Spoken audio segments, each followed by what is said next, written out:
You must have heard of the name Ken Saro-Wiwa. He was from Ogoni land in the Niger Delta region of Nigeria.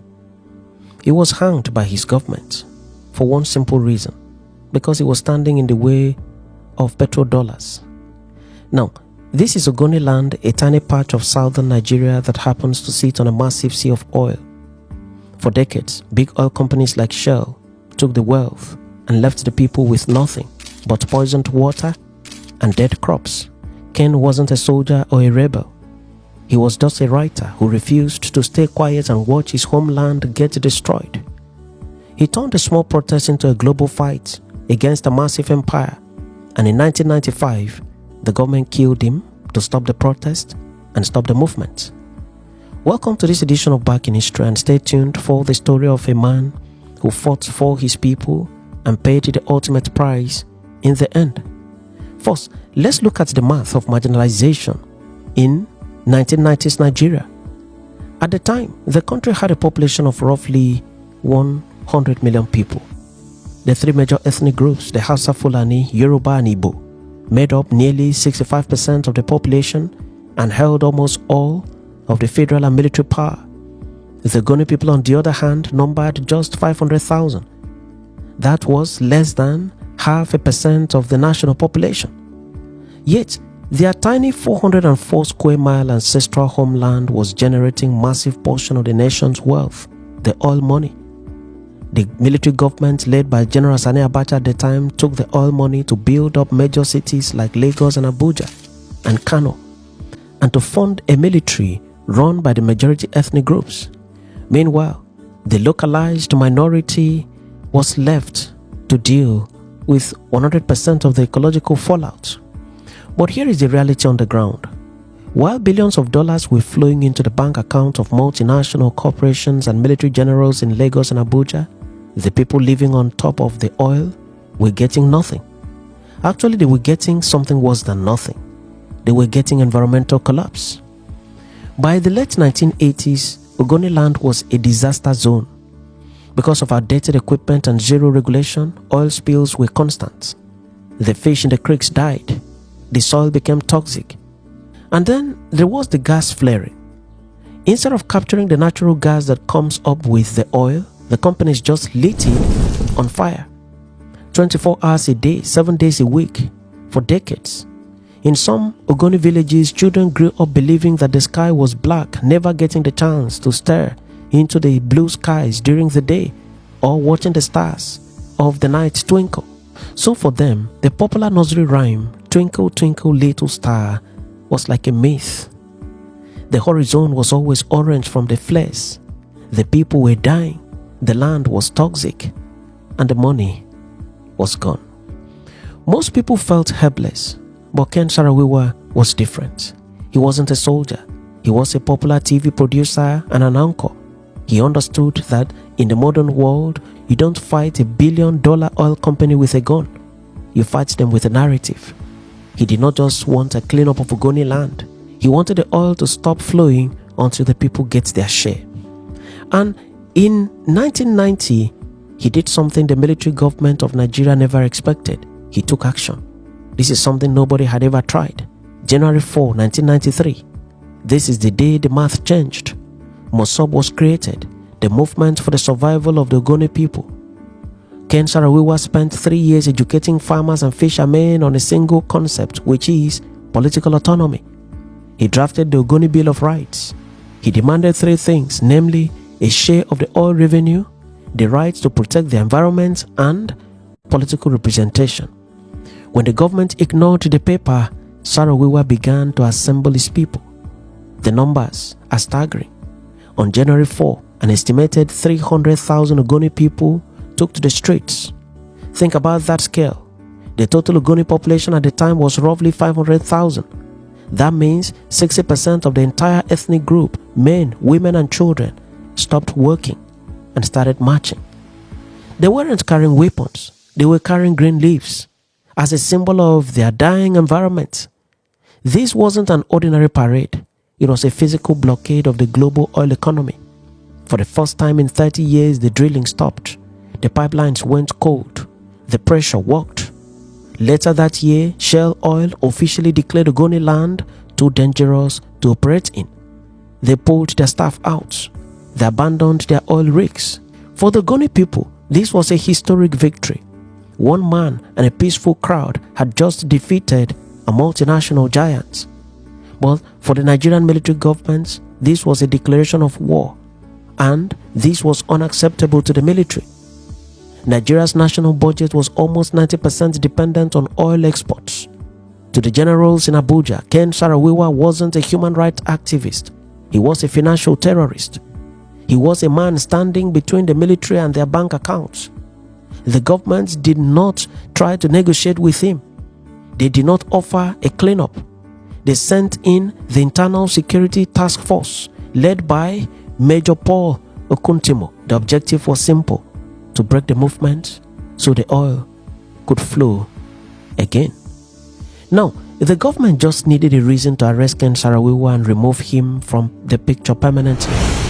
May 21, 1994, a meeting is held in the Ogoni village of Gioku. The community is divided. On one side are the pro-government elders. On the other side is the younger radicalized Mosob. A mob of angry youths descended on the meeting. In that chaos, 4 Ogoni chiefs were beaten to death. The military government, led by General Sani Abacha, did not wait for an investigation. They had an excuse. Within 24 hours, Ken Saro-Wiwa and a number of other Mosob leaders were arrested and charged with inciting the murders.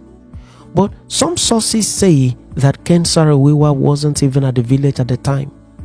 They maintain that military blockades had physically blocked him from entering the area hours before the violence started. But the state did not care.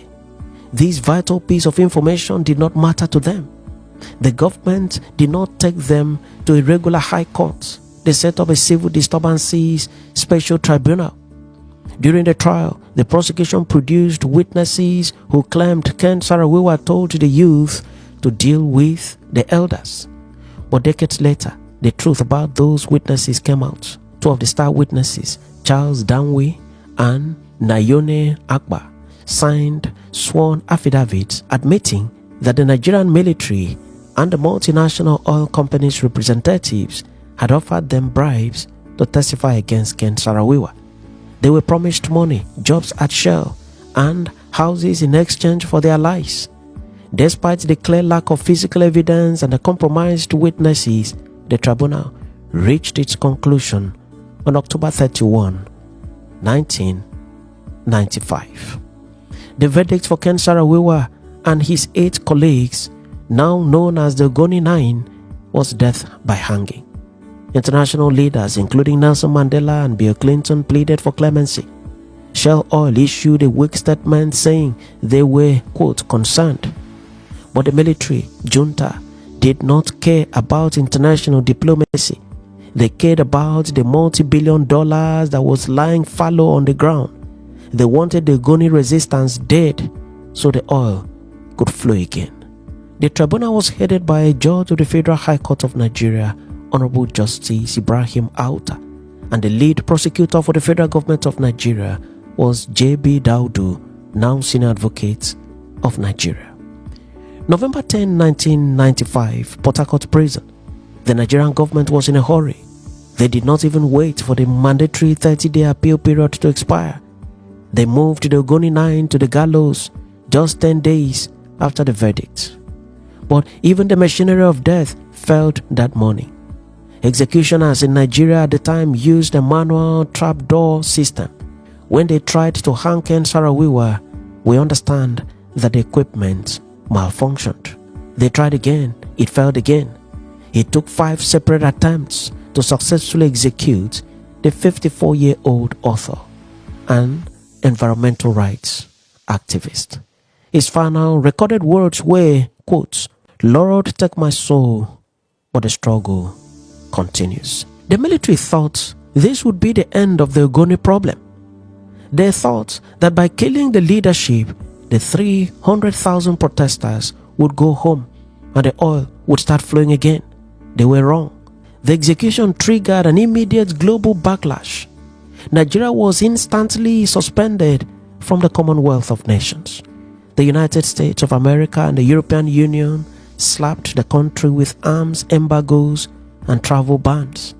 Shell oil faced a PR catastrophe that lasted decades. In 2009, rather than face a public trial in a US federal court for complicity in the killings, Shell paid a staggering $15.5 million settlement to the families of the Ogoni 9. They called it, quote, a humanitarian gesture and denied any legal liability. But the most significant fact is this: Shell hasn't pumped a single drop of oil in Ogoni land since 1993 till today. The military killed the man to save the billion-dollar revenue stream, but they ended up losing the asset entirely. The oil rigs are still rusting in the Delta mud. The pipelines are still silent. In 2011, the United Nations Environmental Program UNEP released a scientific report on Ogoni land. It confirmed everything Saro-Wiwa had been saying for decades. The water in some villages contained carcinogens like benzene at 900 times the safe limits. The report estimated that cleaning up the region would take 30 years and that it would cost an initial sum of $1 billion. Ken Saro-Wiwa wasn't a soldier, but he defeated a multi-billion-dollar corporation and a military dictatorship. He did it by proving that when you destroy a people's environment, you destroy their reason to comply with the states. I am Ekemini. Thank you for watching this edition of Back in History. If you want more factual, data-driven looks at the events that defined our nation Nigeria, Africa, and even countries around the world, hit the subscription button. I will see you in the next episode.